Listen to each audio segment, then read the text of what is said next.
रामचरितमानस के रचयिता गोस्वामी तुलसीदास जी उत्तर भारत के विदेशी तुर्क मुगल बादशाह अकबर के शासन क्षेत्र में रहते थे। एक बार अकबर को यह पता चला कि तुलसीदास जी ने किसी मृत व्यक्ति को जिंदा कर दिया है। यह सुनकर उन्हें विश्वास नहीं हुआ और उन्होंने बीरबल से इस बारे में पूछा। बीरबल ने बताया कि उन्होंने रामचरितमानस लिखी है, वे एक पहुंचे हुए कवि हैं। यह सुनकर बादशाह ने तुलसीदास को अपने सामने हाजिर होने का फरमान भेजा। अकबर के सैनिकों ने तुलसीदास के पास जाकर कहा कि बादशाह ने तुम्हें हाजिर होने को कहा है। तुलसीदास जी ने कहा, मेरे तो एक ही बादशाह हैं, प्रभु श्री राम।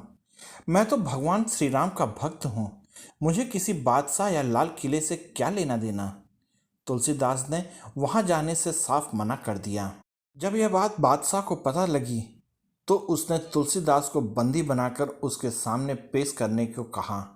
तुलसीदास को जंजीरों में जकड़कर अकबर के सामने पेश किया गया। अकबर ने कहा, मैं बादशाह हूँ और तुम्हें नहीं मालूम कि एक बादशाह के सामने सिर झुकाकर खड़े रहते हैं। यह सुनकर तुलसीदास ने कहा, मेरे तो सिर्फ प्रभु श्री राम ही मेरे सब कुछ हैं और मेरा सर सिर्फ उन्हीं के आगे झुकता है। क्यों? क्योंकि वे तीनों लोकों के, तीनों जहां के मालिक हैं। यह बात सुनकर बादशाह अकबर क्रोधित हो गया और उसने कहा कि हम चाहें तो अभी तुम्हारा सर कलम कर सकते हैं या तुम्हें बंदी बनाकर कारागार में डाल सकते हैं। देखते हैं फिर तुम्हारे प्रभु श्री राम तुम्हें कैसे बचाते हैं। इस पर तुलसीदास जी ने कहा, मेरे प्रभु श्री राम को मुझे बचाने की कोई आवश्यकता नहीं है, क्योंकि यह तो बहुत छोटा सा काम है। यह काम तो प्रभु श्री राम के भक्त हनुमान जी ही कर देंगे। यह सुनकर अकबर और भी क्रोधित होकर बोला, सिपाहियों, इस दुष्ट को कारागार में डाल दो। यह सुनकर जंजीर में जकड़े हुए तुलसीदास को सैनिक जंजीरों से खींचने लगे और तभी तुलसीदास ने हनुमान जी का स्मरण किया और उनके मुख से हनुमान चालीसा निकलने लगी। अकबर ने पूछा, ये क्या बोल रहा है? तब बीरबल ने कहा, यह हनुमान जी की प्रार्थना कर रहा है। तुलसीदास जी ने हनुमान चालीसा पढ़ ही रहे थे कि तभी थोड़ी देर में ही वहां पर लाखों बंदरों ने एक साथ हमला बोल दिया।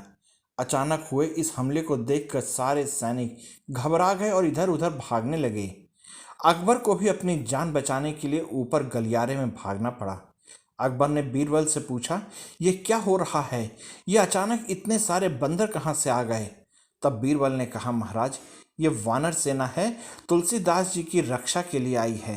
अब इन बंदरों का गुस्सा तब तक शांत नहीं होगा जब तक हम तुलसीदास जी से माफ़ी नहीं मांग लेते। हमारा यहाँ से बचकर भागना मुश्किल है। हुजूर, आप करिश्मा देखना चाहते थे तो देखिए श्री राम भक्त हनुमान जी का करिश्मा। यह सुनकर अकबर घबरा गया और तुलसीदास जी से क्षमा मांगने लगा। तुलसीदास जी ने कहा, मैं क्षमा करने वाला कौन हूँ? मैं तो अपने प्रभु का दास हूँ।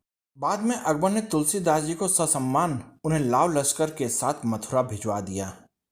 कहते हैं कि बाद में हनुमान जी ने तुलसीदास के सामने प्रकट होकर कहा, तुमने मेरे प्रति जो स्तुति पढ़ी है वह अद्भुत है। आज के बाद जो भी यह चालीसा पढ़ेगा, मैं उस राम भक्त की रक्षा के लिए उपस्थित हो जाऊंगा। उस चालीसा को हनुमान चालीसा के नाम से जाना जाएगा।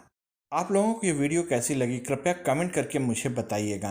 आप लोग इस वीडियो में मेरे साथ बने हुए हैं, इसलिए आप सबका बहुत बहुत हृदय से धन्यवाद और जय हिंद दोस्तों।